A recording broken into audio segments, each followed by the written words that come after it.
Welcome back to A Celtic State of Mind. I'm Paul John Dykes, and I always say this, but I am genuinely delighted to welcome JP Mason back to the show. People have been wondering where on earth you've been. All I'm going to say is, JP, never leave the country again, because when you do, everything just melts. And then you come back and the world's a different place, and you and I then have to pick up the pieces and talk about it. When's the last time you were on this show? I think it was just before the Hearts game. Yeah, Oh, it must have been the Thursday before Tynecastle, because it would have been the 4th of May. So, God. Now, JP, even 7 days ago, right, if you had been on, we're sitting here 7 days ago, we're looking ahead to the final. Now, there's been a bit of rumbling about Ange Postecoglou's future. At that stage, though, were you worried? Were you concerned, like this time last week, that all this was going to happen? Did you see it coming? Yeah, only because of the size of the club that was linked. But you would obviously be thinking to yourself, surely Spurs aren't going to go for Ange Postecoglou, because the names that they were being linked with were, no disrespect to him, but they were of a higher calibre. I don't know much about the guy for Feyenoord, but obviously he was very much in the running for it. So I was trying to sort of push it as far away from my thinking as possible, to the point that I didn't think it would actually happen. But the more it gathered pace, the less he put the fire out with regards to the media questions. Because like so many people have said, all he had to do was say, "I'm staying," and he didn't say that. But at the same time, there's people saying, "Oh, well, why didn't he come out and tell us this was happening?" As if he's going to do that in the lead up to a cup final where everyone's kind of, and right as he rightly said, he was focused on the cup final. And I don't think it would have gone down too well if he'd went, "Yeah, by the way, I've been speaking to Spurs. It's looking highly likely I'll go after the cup final." I know. I mean, that would have been like a nuclear explosion within the support if he'd have said that. So I guess even like Saturday night when we were at Celtic Park, obviously got back on Thursday last week from the States, and then tried to reacclimatise, and then obviously went to the game, and then went to Celtic Park, and I was trying to allow myself to enjoy it, and I did enjoy it, regardless of the fact that I knew that I was looking up on a podium at a guy that probably wasn't going to be there in the next week or so. I think he deserved to enjoy that moment for the work that he'd put in, and the support deserved to enjoy it as well, because it was a culmination of a 2-year project, if you want to call it that was really, really successful, that brought us unbelievably enjoyable times. I don't think any of us could have foresaw that's what would have happened when we sat here 2 years ago speaking about Ange Postecoglou coming in after the numbered notebook over my shoulder. We were waiting for somebody coming in. So I don't think I could have foresaw that, no. But it is what it is.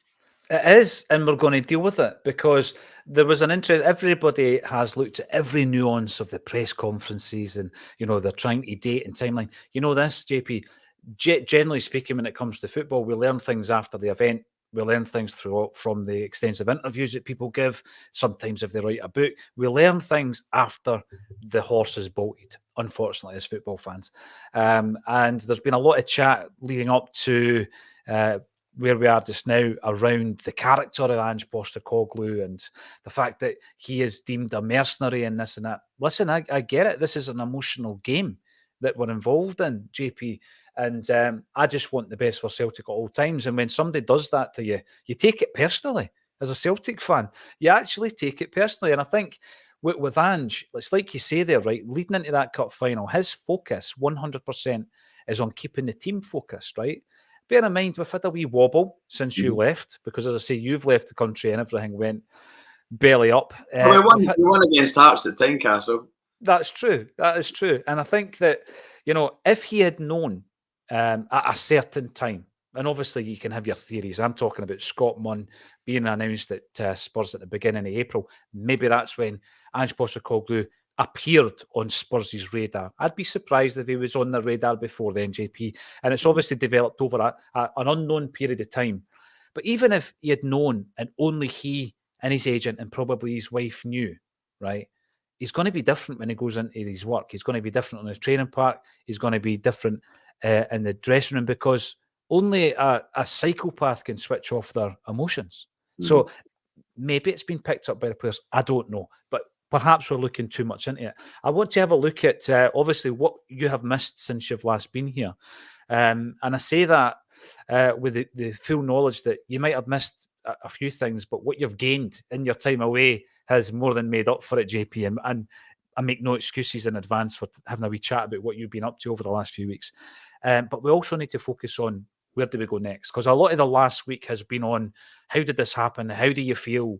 There's no more loyalty in football. That's understandable that we've been talking about that. But I think it's important now to look ahead. We've all received the WhatsApps, JP. We've all received the in-the-know material from X, Y, and Z. I haven't. To be honest, I haven't. You're lucky. I've steered clear of that, whether it's by design or by accident. I haven't been privy to anything. I've asked a few people what they've heard, and no one really seems to know much. The people that I've spoken to, who are the sort of people that I would speak to ask these things. But to be honest, I don't really want to know. I don't want to get caught up in this. Will it be him? Will it be him? Who's going to leave Celtic now? Is John Kennedy going to leave? Is Gavin Strachan going to leave? I prefer to put my faith in the Celtic board, and I say that with a bit of a smile, because I listened to you saying that you thought that the Postecoglou thing was a lucky break. I hope that that's not the case, and I hope that there has been serious work done with a succession plan and everything else, because you'd like to think that there would be. They've done so much right in the last 2 years in terms of recruitment and engagement with the fans. There's been a lot going right at Celtic, so for it to suddenly go wrong just because we lose a manager who's 58 years old, by the way, he was never going to be here forever.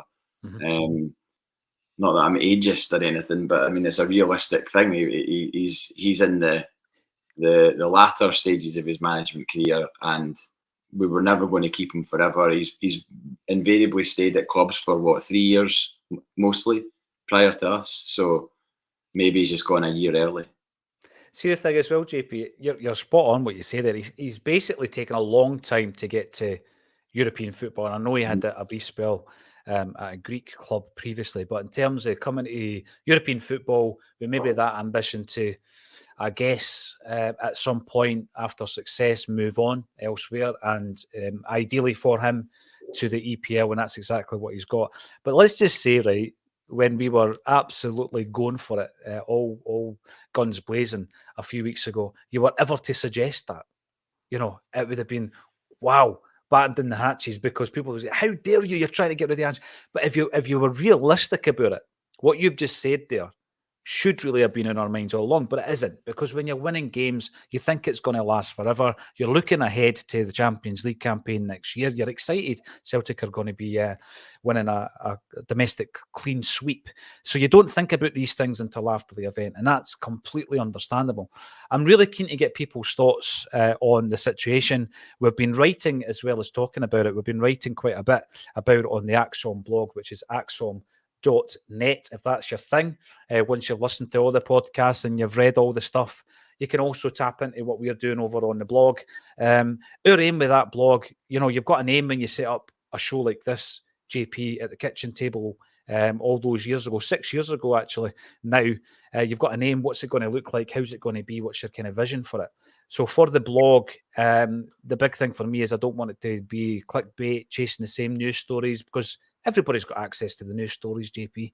If there is a story, write an opinion piece on it, and then hopefully get, as well as the Acsom contributors involved, other people who like to maybe write and blog and get involved in that side of things on the page. And we want it to be a variety. There's about 800 articles on there at the moment. It's been running for a long time, but now we're going to keep it a regular thing. So get on there, and there's a lot of good views on there as well. David Boyle, it's time for the board to prove they have found some substance. Otherwise, it will be proved that the last 2 seasons was just a one-man show. Can young Lowell step up? My point that you raised, JP, about it being lucky, again, it wasn't like after the event. You know, we all know what happened with the debacle with Eddie Howe. We all know what happened, you know, and it was it was embarrassing. It actually was embarrassing for a club like Celtic to let the tail wag the dog, and then once they've bolted, we're kind of left with a situation where it's right. Okay, what do we do now? You can't. We were essentially Dustin Hoffman in The Graduate, banging in the window. Listen, as we watched. keep the movie. Absolutely keep the movie links coming in because you know how much I love film, and you know how much I love music, and we're going to talk about your endeavours over the last few weeks, JP. But I was even on Saturday, I was sitting there before the game, and I was on Off the Ball with Stuart and Tam. And by the way, I think Stuart Cosgrove's one of the great minds in Scottish punditry when it comes to football. I've got old NMEs for the 1980s where his story is the cover story and he's writing about soul music. And then you read some of his books, unbelievable, particularly the trilogy, the soul trilogy that he wrote, superb. So I'm never going to say no to sitting in a room with these guys. These are like titans of Scottish football. And obviously, there's producers and all the rest of it happening all around in the background, JP. So they played out a song. They were doing like they were running a vote, I think, on Twitter. And they played a song at the end of the show. And I'm sitting going, "Aye, cheers, lads." And it was The Clash, London Calling, right? And I was like, all right, thank you. So everybody bar me thinks that there's no chance that Ange is going to stay. And obviously, the other Clash song they could have used was Should I Stay or Should I Go as well by The Clash. But I've got to say, I still had a glimmer of hope because I didn't think at that stage. I honestly didn't think, as much as I love Ange and rate him as a manager, I didn't think Spurs would have gone for it. I mean, it's a bit of a left field one for Spurs. Never mind what it was like for us 2 years ago. It absolutely is. I mean, I've obviously paid attention to the reaction of their fans, and it's. I mean, some of it has been so disrespectful, and I'm well aware that there was elements of that within our support. And I'm loath to say that it was the Scottish media more than anything.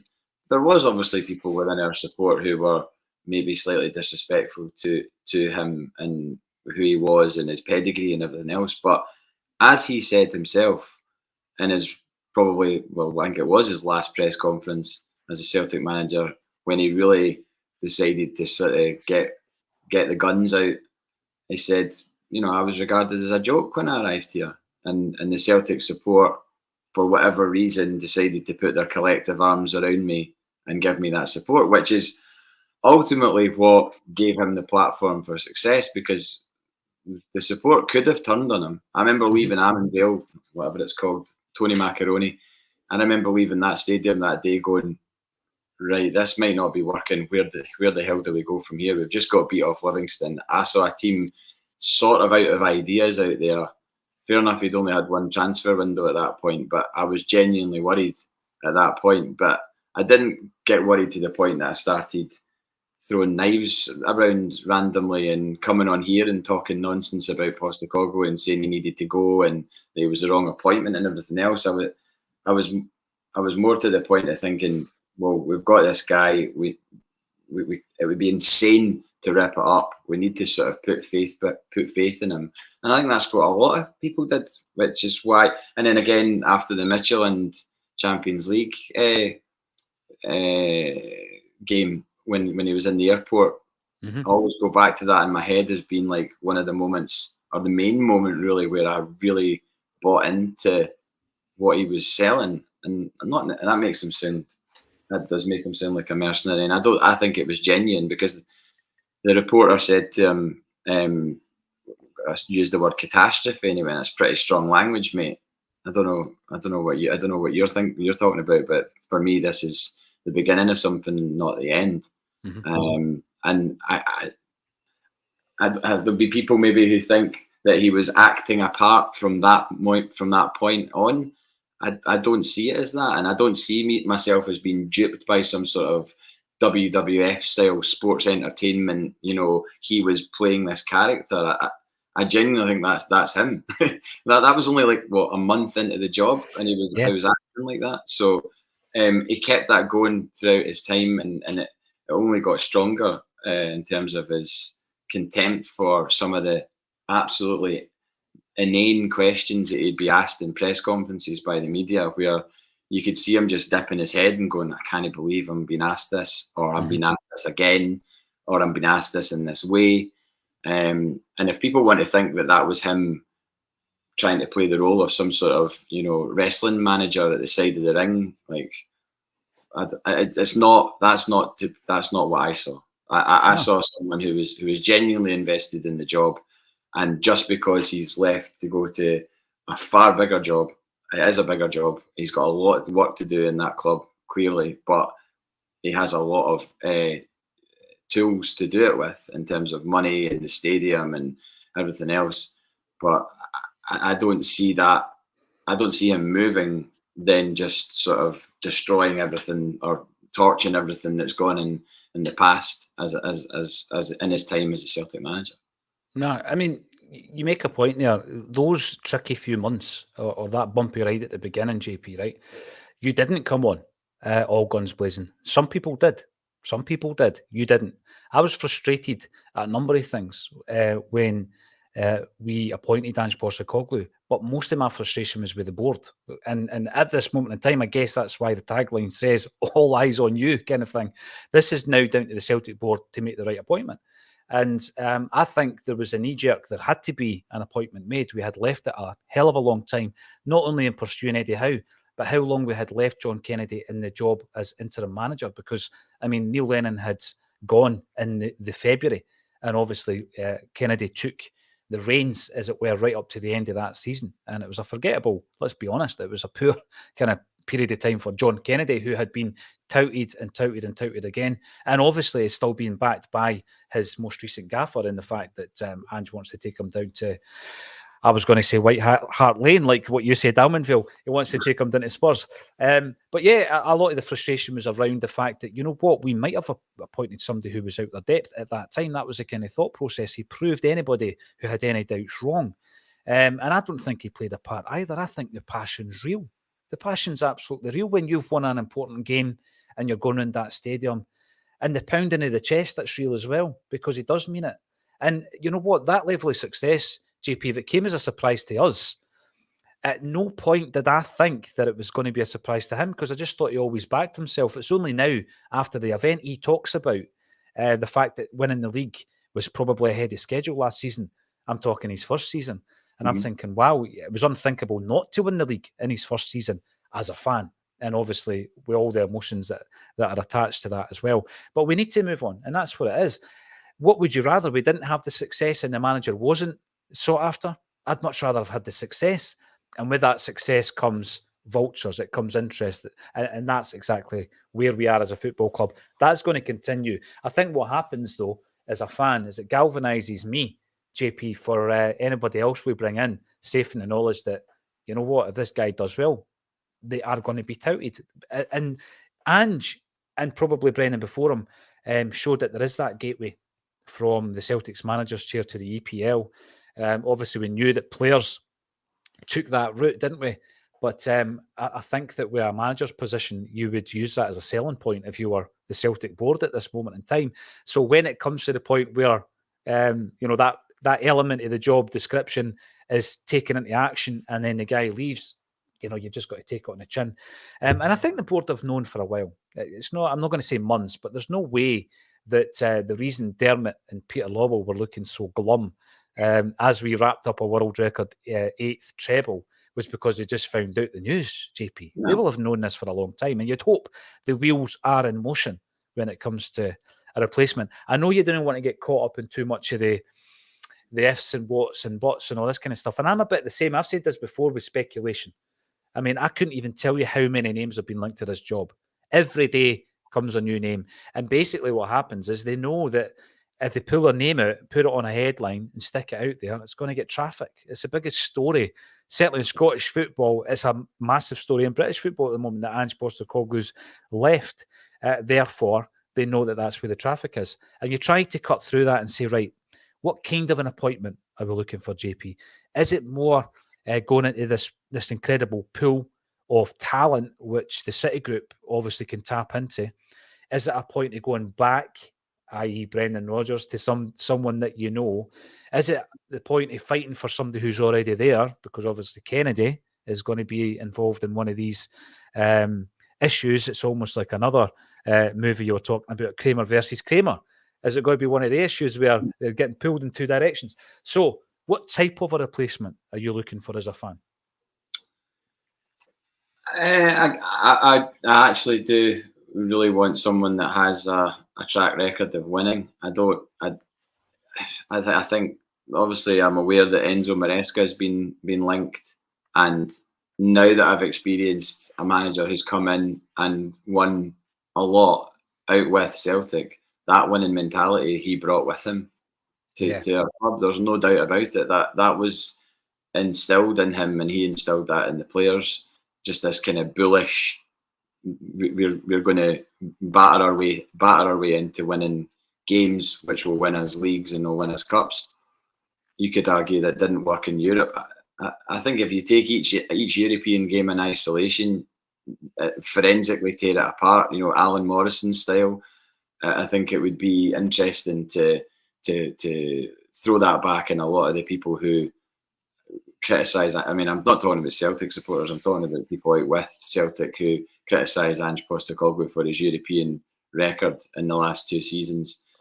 I think you have to take into account the relative youth of the team, and not just in terms of their age, but in terms of their progress. There's no way you're expecting a team to go into the Champions League at first time of asking and come out of that group with Real Madrid. The mere fact that we went toe-to-toe with them for the best part of 50, 60 minutes at Celtic Park, that was an achievement in itself. Yes, okay, we ended up getting beat 3-0, but we all watched that game. Some of us were lucky to be there, and it was genuinely amazing. I remember at half-time was kind of like, is this happening? How are we not getting hammered here? Like this is weird. When you put it against the backdrop of previous European games, it was amazing. So I think with regards to project managers, I really don't know if I'm keen on that. Guys that are going to be good at some point, I don't know if I want us to take a chance on somebody like that. I'd rather have a mixture of both, where it's somebody like Knutsen from Bodo Glimt. And I know that winning in Norway, or winning the league in Norway, isn't exactly something to put at the top of a lot of managers' CVs. However, he did win it in style, and he did perform well in Europe as well. Obviously seems to be he outcoached Ange Postecoglou in that competition. Absolutely.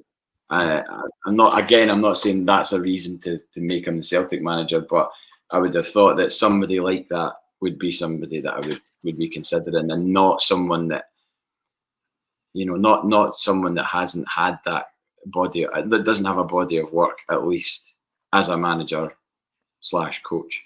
Fully promise, highly regarded within the the nuts and bolts of it, but they don't have the winning background, and I totally get that as well, because I think that what you're inheriting here at Celtic, because you're talking there about Norwegian coaches, and I instantly started thinking about Ronny Deila, who's obviously just got a decent job over in Belgium, making the move to Bruges. And I thought about obviously what he did, and there's no doubt, in the fullness of time, he was a success. He won 2 league titles in a row. He won a double in his first season. He was a success. You can't deny it. However, I think he inherited a squad that probably wasn't suited to his philosophy and his approach to the game, JP, and I think that held him back a bit. Obviously, we know the stories around senior players not really buying into what he was trying to implement, and you look at a lot of the younger type of players that really flourished under Ronny Deila, and since Ronny left as well, because they did buy into it. And you think of a guy in that mould coming in to inherit the squad that has really been built by, and what I found interesting, it's been built by Ange, because during that cup final, there was mention that only 2 of the starting lineup had a Scottish Cup winners medal. I'd need to double check it, but I think it was Greg Taylor and Callum McGregor, and it just shows you you know, in assembling that team and how quickly that's been assembled, it was very much an Ange team that took to the field at Hampden. So anybody that's coming in, it's not, yeah, just about every squad after 2 years is going to have a kind of hybrid feel about it. There's going to be players there who have been there for a while. But in terms of what had been implemented in the philosophy, the mentality, the style of that team, and you think of a guy who's already come with a bit of a track record, like you say, Knutson, and I agree with you, and I've been saying this all week, I want to go back and watch both those games against them, and also want to watch the post-match and the half-time and the reaction that us as fans had at the time when they inevitably knocked us out, because I'm pretty sure we were full of praise for the style of play and the way that, particularly from the defence, JP, they were able to play around us and play out from defence. And we were looking at, I think it was Kevin McCluskey made the point, they're doing it better than us. This is what we maybe envisage Ange to be doing in a season or two. I do remember doing that, yeah. Yeah. And like we would expect Celtic to be doing that maybe in a season or two. And I guess that's maybe my biggest disappointment at the moment. You mentioned Europe there, right? And because you are looking at every single mistake, every single margin for each of those games that we played, each of those 6 games this season, and then you're looking at, right, what does that do to Matt O'Reilly for next year? What does it do to that individual? A lot of the guys didn't have European experience, Champions League experience anyway. I was really looking forward to seeing what Ange and his team were going to look like in Europe next year. That's a big disappointment for me. Yeah, it is, and then there's what came into a lot of people's thinking that I've heard say, and in mine as well, is like, oh, just stay another year for another crack at Champions League. But if you want to look at it from another side, is it's 6 games and it's done by December. So is that really a reason to be turning down a job like Spurs? I mean, I think you would probably need to have your head read if you were turning down an opportunity like that at his age, to just because if you turned around and said, oh, well, no, actually, I've got Champions League football with Celtic.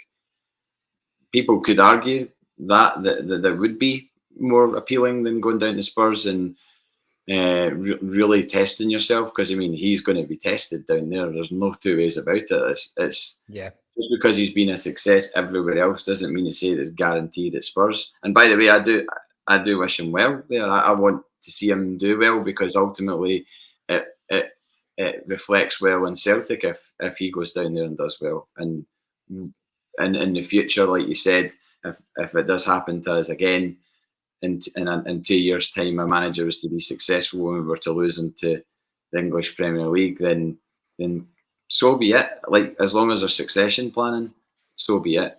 But I think there's a lot being said about, not a lot, but there's the usual sniping from other clubs, and I'm going to mention it because they're a public Twitter that they're out there. My friend Matty does the Long Bangers Hibs podcast, and he put out a tweet the other day, sort of saying, well, spare me the whole Ange sort of rags to riches story. Of course, he's going to do well with the budget he's got, and then a few guys came back and replied to that, going, yeah. I mean, he spent 50 million, and then I was like, and he did nothing in Europe, and I went back going, well, what about the money that he brought in? And they were like, that doesn't count. He still spent more money than anyone else. And then I was trying to sort of make the point that he picked up an absolute disaster, a bin fire. Celtic were a bin fire, and he put the flames out and then set about putting us on our way to. I mean, nobody thought we were going to win the league that season. Nobody. Most of the Celtic support were preparing themselves for a Rangers League win, maybe even more, in terms of the trophies and whatnot. They were also supposed to be going into the Champions League as league winners, which they didn't. Things could have been a lot different had they gone into the Champions League that season, in terms of the finance that they would have had access to, but they didn't. And I just think that, of course, it was an amazing job he did. Of course it was. I mean, he built a brand new side who motored ahead of Rangers and absolutely thrashed them.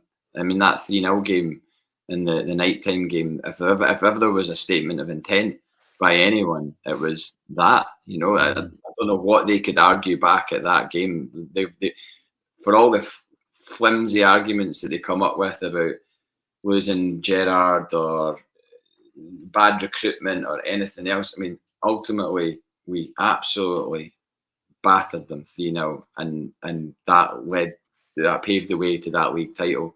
And it paved the way to the dominance that we've seen over the last 2 years, because that carried on into this season. They had to go and get another manager after Van Bronckhorst left.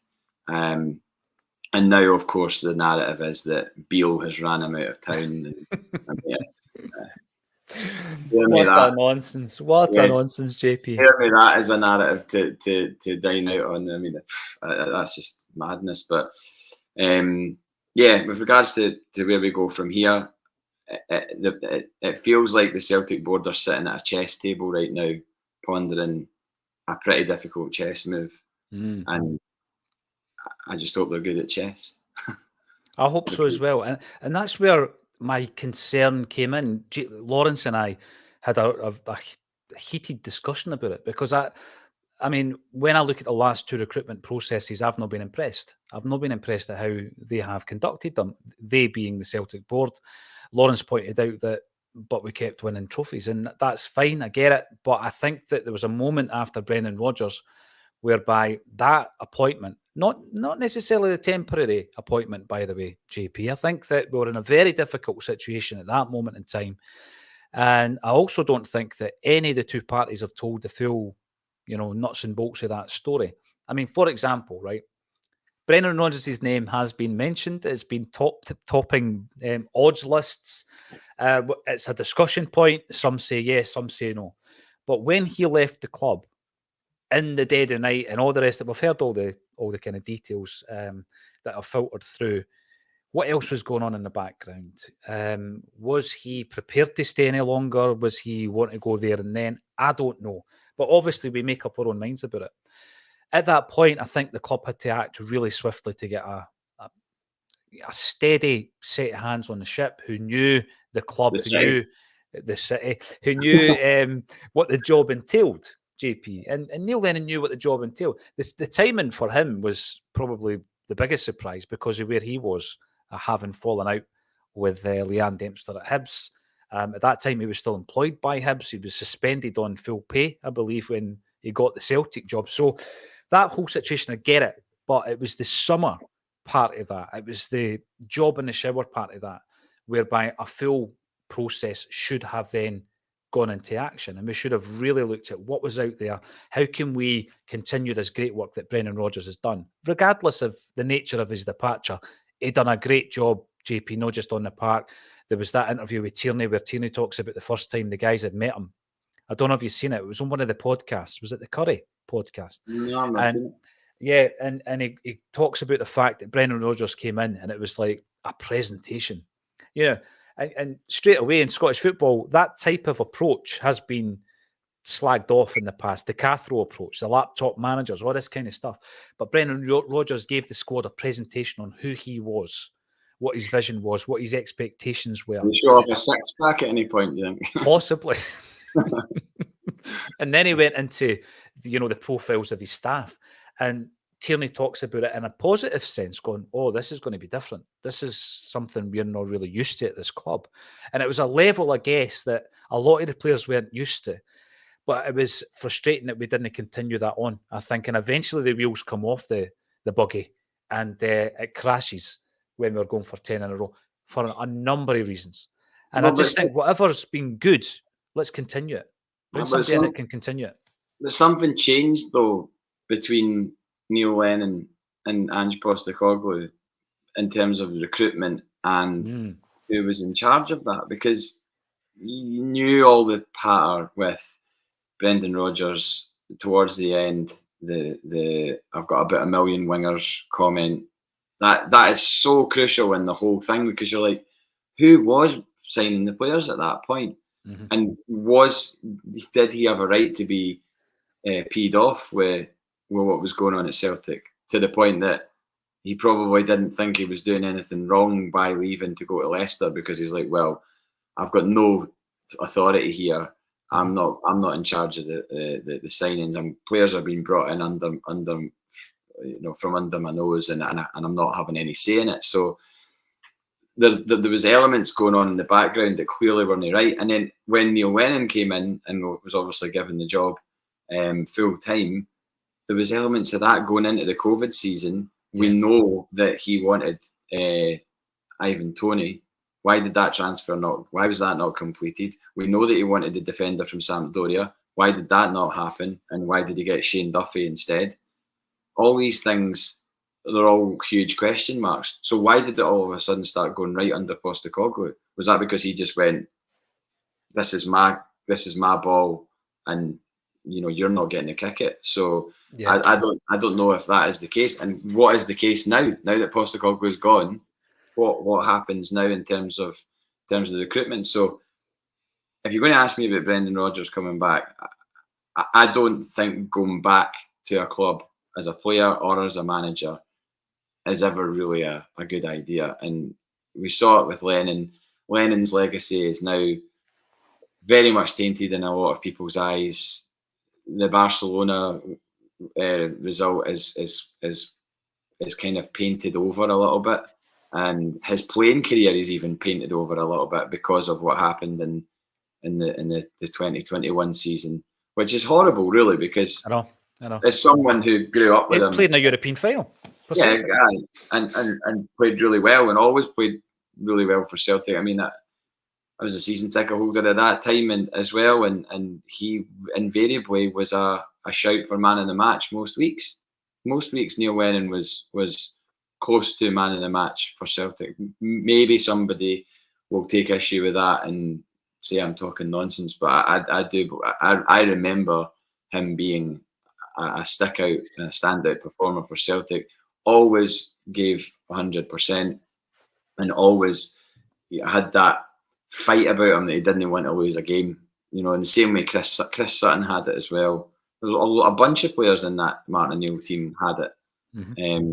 So the idea of someone coming back, regardless of how they left, Brendan Rodgers, middle of the night, etc., I'm always a bit wary of it. However, if he was to come back, I've started to make peace with this in my head. If he was to come back, and I don't know if that is the right move or not, I would see that as his making amends for leaving. Because right now we need a really good manager with a proven track record. Mm-hmm.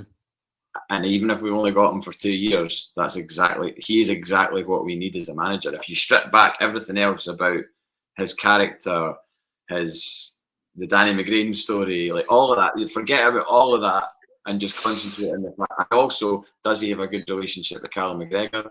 The answer is yes, he does. Absolutely, yeah. I don't think that relationship was damaged despite his departure, because by all accounts, he wanted to take Callum McGregor to Leicester with him, mm-hmm. and that was vetoed at the time. So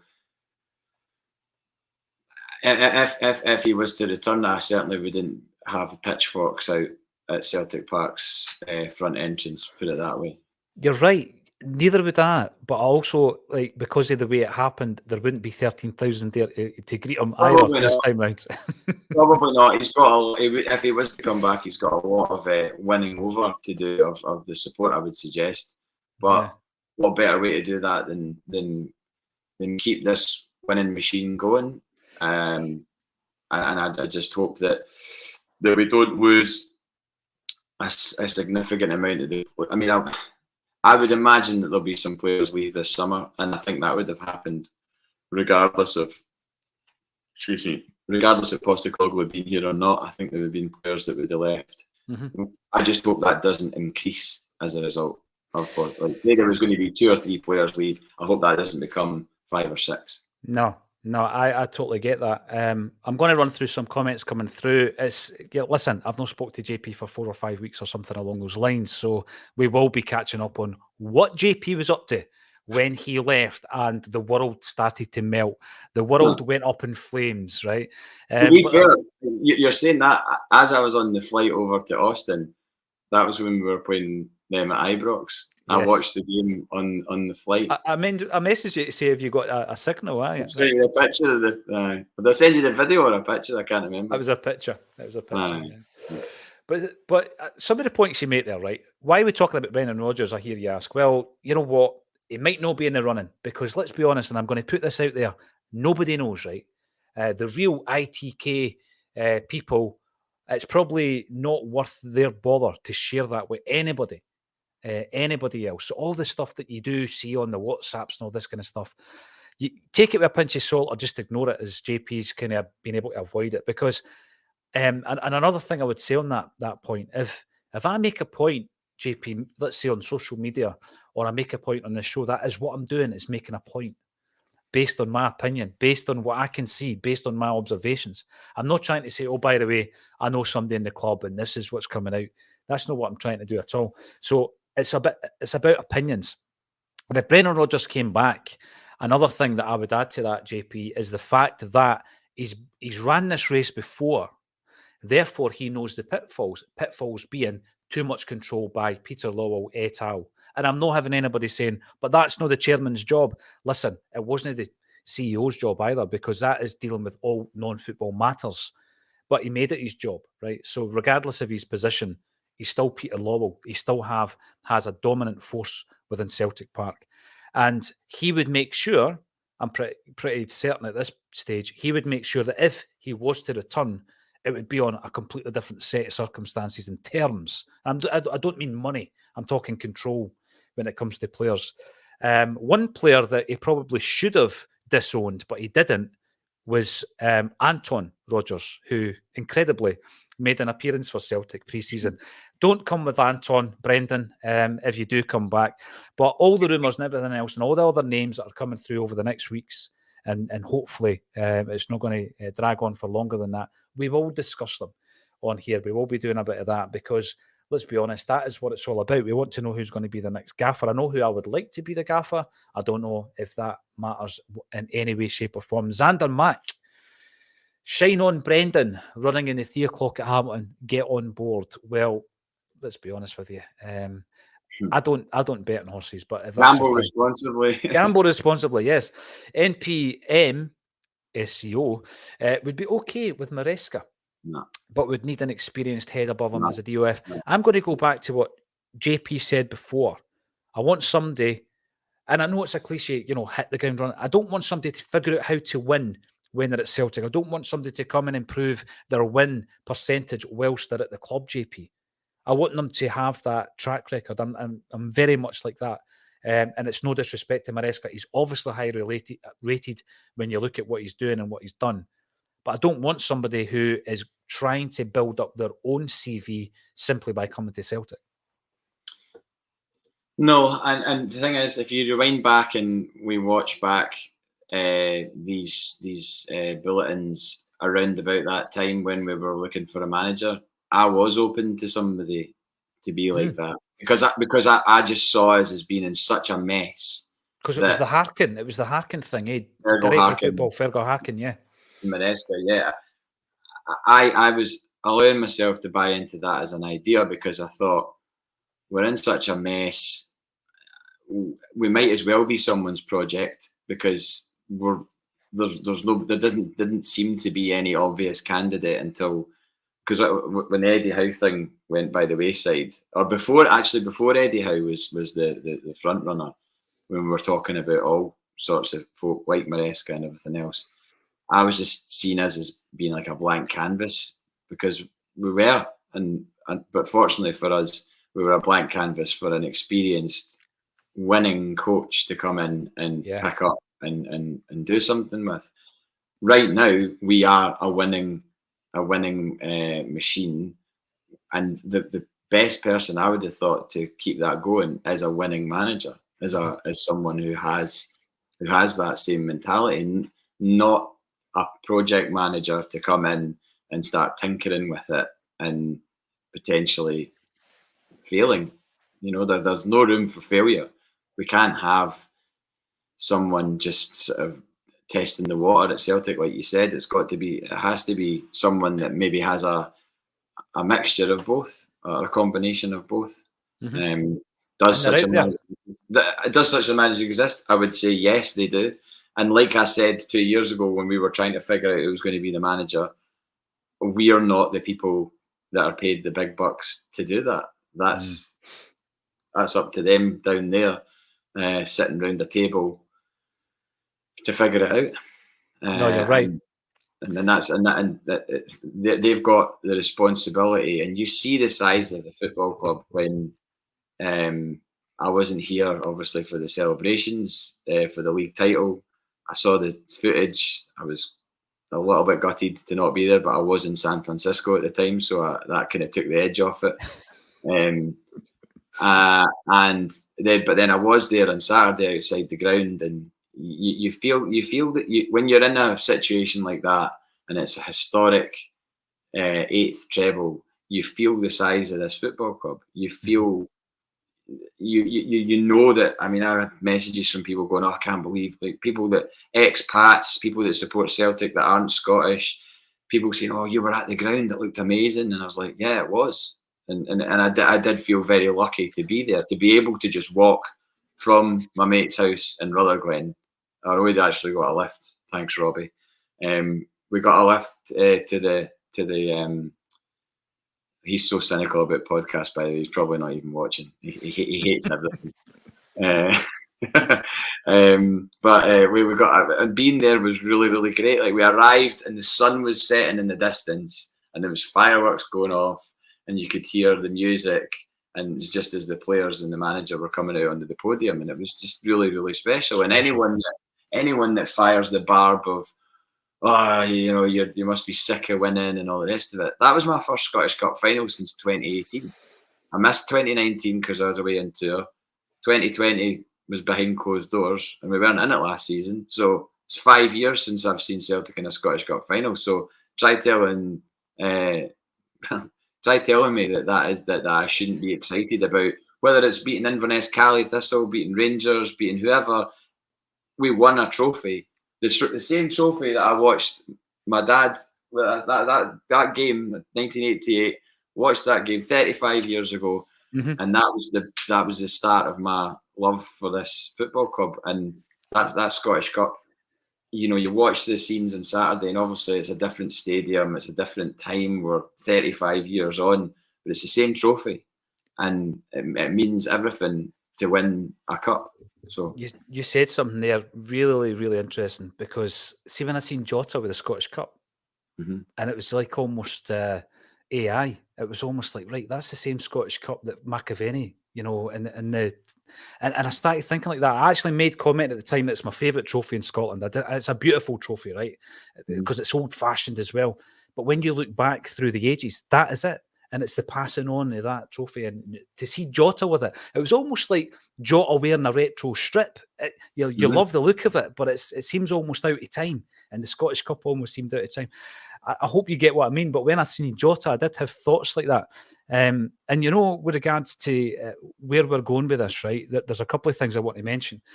When you were away, we done a gig with Jackie McNamara. Now, Jackie's one of my favourite selves. I love Jackie. And I think, you know, all around that time where I get my first season ticket in '94, and then season 2 under Tommy Burns, we signed Jackie and we signed various players. Eventually we signed Cadet and we signed Morton Vickers came in that campaign, and it was just like stepping things up a bit. Andy Tom, we eventually get to Canio and Stubbs in season 3. But Jackie, I'd kind of followed his progress because I've mentioned this before, JP, but I took media studies at high school in Dunfermline, and part of that process was we were allowed press access to East End Park, and there was like this wee cage platform area, and we were allowed to actually film every game at East End Park. It worked for Dunfermline because we gave them a copy of the tape and they would analyse the tape. So it was video analysis way back in the 1990s, but it allowed us as students to go and obviously edit and all that kind of stuff. And Jackie was one of the players, and he stood out like a sore thumb, and he was just a wee skinny laddie at the time, and he was playing right back for Dunfermline Athletic. So to have him as a special guest the other week was such a privilege and an honour. And the fact that he's come through a really horrific time with his health, and he's recovered now. But when you're talking to Jackie and you get a sense of how things were at Celtic Park, under Peter Lawwell, and then you talk to somebody like Peter Grant the following month or the month before that, and he gives you a wee insight into how things were on a managerial level. So Jackie spoke to us about how his contract was dealt. He's a captain of the club. He leads us to the Scottish Cup final in 2005. It's Martin O'Neill's final game.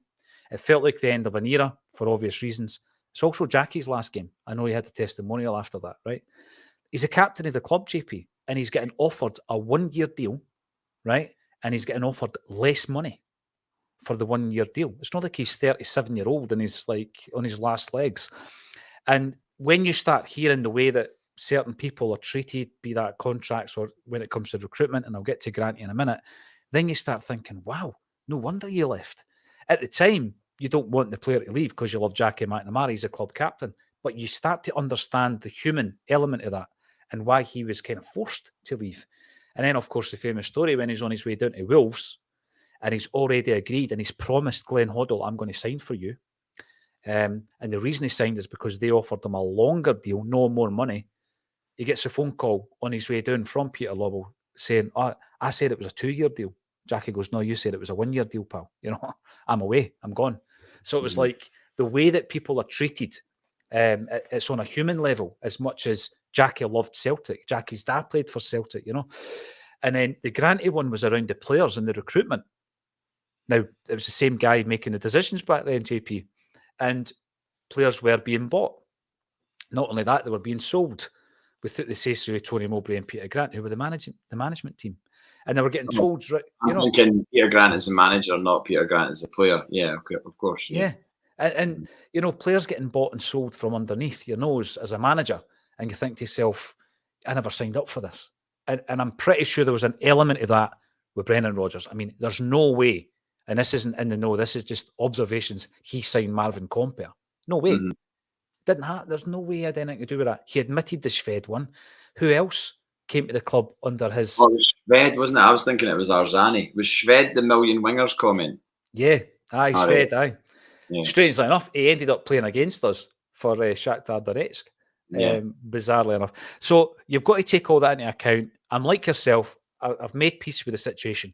If there are, I don't know, 3, 6, however, the long list, the short list of managers, if Brendan Rodgers is the best candidate, you bring him in.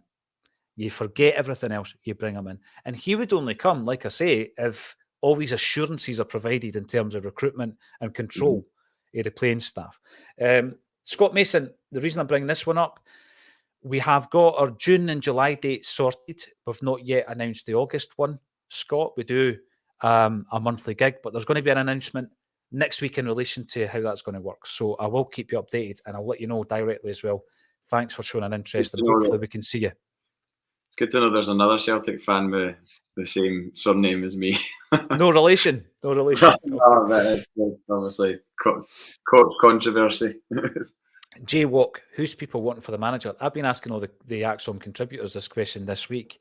And a few people, JP, before the final last night said David Moyes. And they gave us the reasons. Lawrence Connolly says David Moyes. He thinks David Moyes would be a good appointment. And then the reason I'm bringing it up is because so many people just like say no, and they write him off. No way. He's never a Celtic manager. He's not good enough. He won a European trophy last night, David Moyes. You know, he's all right. He's doing okay. And but again, he wouldn't be my first choice, I've got to say. JP, really, he's not going to leave West Ham. After that, no chance. No chance. No after that. Obviously, that we're going to get back into the comment section before we finish, but I need to know about your incredible journey over the last few weeks. Now, some people might say, this is a football podcast, not music, but JP, this is a once in a lifetime. You were on tour with The Cure for the last few weeks. Talk us through it. Yeah, I mean, it was, well, first and foremost, it was just great to go back to America. As weird and wonderful and controversial a country as that is, it's something that I've always been a little bit obsessed with since I was a wee guy, like going to America and just the mere idea of being in America. And I hadn't been there for 4 years or something like that. And so yeah, I flew out to Austin and then met up with the band in this gigantic arena in Austin, which is kind of like the Hydro, but then add on another probably I don't know, 5,000 seats or something like that. It's so big. And it was quite funny. I was sitting with James watching the Cure sound check, which in itself is, again, James is a singer of the Twilight Sad, and in itself is a weird thing. And then he goes, "Oh, that's the new production manager for the Cure down there, the guy in the high-vis vest." And he was like, "Oh, he's a Hearts fan." And I kind of screwed my eyes because we were quite far back up in the arena. I screwed my eyes and I was like, "That's Robin Scott. I know him." And it's a guy he's worked for DF for years, and he's worked with Snow Patrol and a bunch of bands. So I just ran down, and he was standing having a conversation about the gig with somebody that worked in the venue, and I stood behind him and waited, and then he turned round and I was like, "Robin Scott," and he was like, "What the hell are you doing here?" And then he obviously put two and two together and realised I was with the Twilight Sad. So it was good to see him. So him being the tour he's like in charge of the whole production aspect of the Cure. So it was nice to have a friendly face cutting about. But I kind of know all the crew now. All the crew are all really nice folk, and all the guitar techs and the backline people, and obviously the band themselves, and weirdly Robert Smith. Like, obviously got the chance to spend a bit of time with him after a show in Albuquerque, which was the next place after Austin, and watching sort of tropical storms in the distance in Albuquerque whilst the band were on stage in front of 20,000 people in this outdoor amphitheatre. And the land was so flat, you could see the storm in the distance, like black and orange skies with like fork lightning.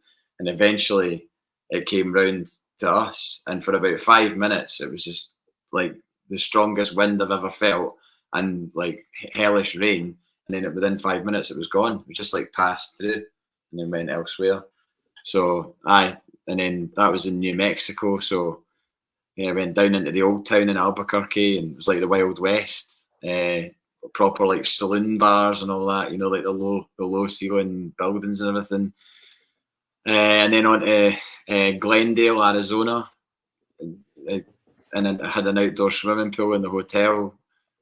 I mean, all this is just all on top of the fact that we were experiencing these mad gigs every night, where you're watching people you've known for 16 years play in front of a bunch of Americans who really, really bought into them. They bought into them the first time in 2016, but this time it was a lot. I felt a difference, and I felt there was a real uptake on what they were doing, because obviously they're going on an hour after doors. If it's an outside show, it's still light. It's quite hard to generate that same atmosphere that the Twilight Sad can generate if it's dark and it's indoor. But they really did. And then on to LA, Hollywood Bowl, 3 nights at the Hollywood Bowl, and just went to Universal Studios on a day off, which is something I've wanted to do since I was a wee guy.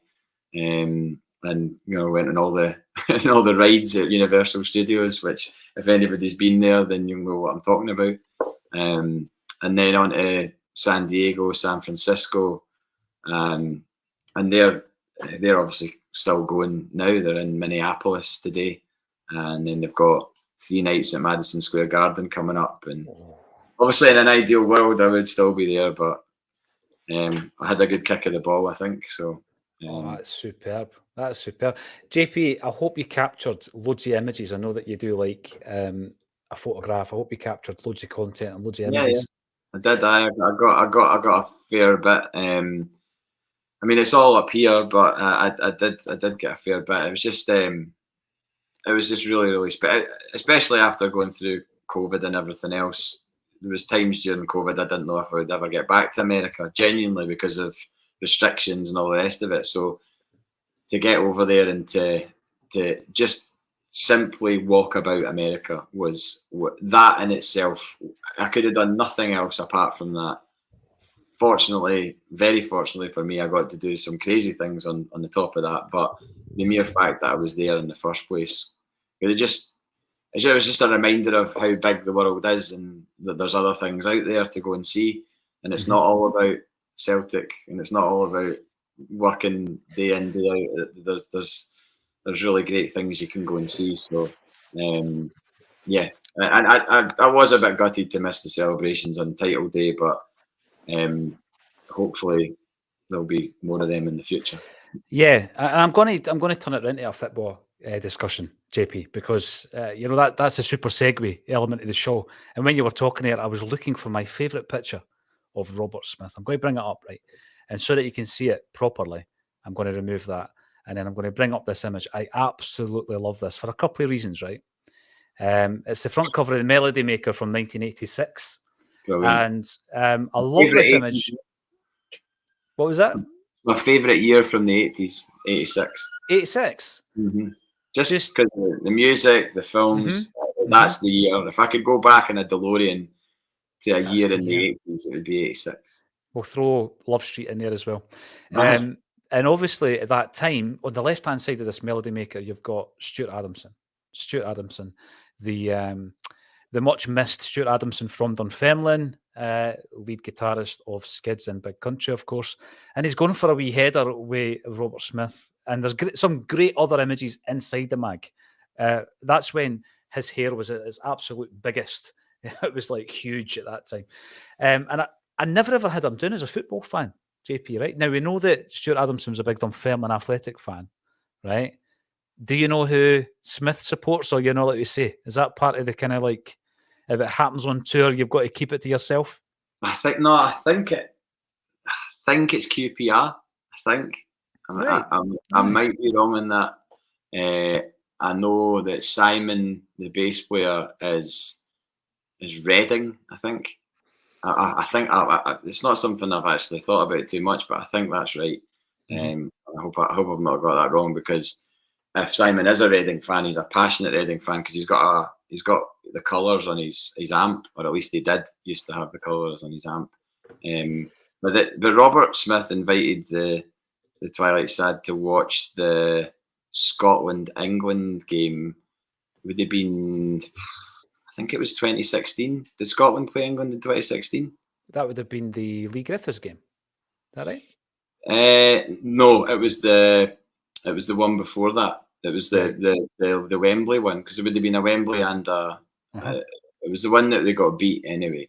But he invited them to watch it in a hotel room, I think, on the tour. It must have been it was 2016, definitely 2016. So whatever Scotland-England game, and he sent a text, and it was something like, "You're invited to join." Like, this was round all the band, and it was like, "You're invited to join us for an evening of joy and Mick despair," like as in Mick despair, because he was obviously hoping that they would win, and they did obviously win. But I don't think he's the sort of person that would. I think it was just because it was a big game. It was an international game. But I don't think Robert Smith's the type of person that would plan his life around football, like, for example, yourself or me. Or you, yes. He's too busy thinking about what his next set list is going to be, because he plans all his sets meticulously. Like, he'll look back at the last time The Cure played in a city in America, and he'll be like, right, what did I play then? What did I not play? And he'll make sure that he changes the set around to so that people in that city, so say Denver hasn't heard Prayers for Rain since 1991 or something like that, he'll be like, all right, well, I need to play Prayers for Rain there, because they'll all go daft because they've not heard it there for so many years. So he's so absorbed by what he's doing. He still cares so much about it. You know, he'll be affected if they have a good gig, and he'll be affected if they have a bad gig. And incidentally, I think it was the second gig in San Francisco. The crowd were unbelievable, and at the end, he was still on stage for a good while after they'd finished, and he just went back up to the mic and he just went, "That was effing great." And I'd never heard them be as sort of forward as that at the end of a set before, so you could tell he clearly enjoyed it. I'm going to have to dig out that Melody Maker from 1986. There's another cracking photo. Look at that. Look at the hair. That is outrageous. That's brilliant. I love it. And of course, that's the Mexico 86 strip that Stuart Adamson's wearing. By the way, that's definitely a player's jersey, because the badge is embroidered, and back then it was more embossed than embroidered. So I wonder whose jersey it is. With the tiny shorts. Oh, I know. They were so small. Let's look at these shorts in all their glory. Look at that. They're quite high up in the game there, aren't they? Yeah. In the game, indeed. and Smith has the jersey outside the short. Brilliant. Reminiscing about these times. It's absolutely superb to have you back on, JP. I don't know if Celtic will have a manager the next time you're on, but hopefully it does happen soon. But I'd much rather wait that wee bit longer if we get the right man in charge. Loads to look forward to in terms of being a Celtic supporter, and we'll be covering it every single step of the way. Thank you, every single one of you. A little bit different today because we've been talking more about what's just happened. Up until now, JP and I were kind of looking forward to where we go next, and I really enjoyed that. Thanks everybody for getting involved. Give us a thumbs up on the YouTube video, and underneath, the Gordon Strachan tickets are going really, really fast. There's a few left. The VIP section has sold out, unfortunately, but if you want to come along, ticket link underneath the video. All that's left for me to say, JP Mason, once again, thank you for joining me on A Celtic State of Mind.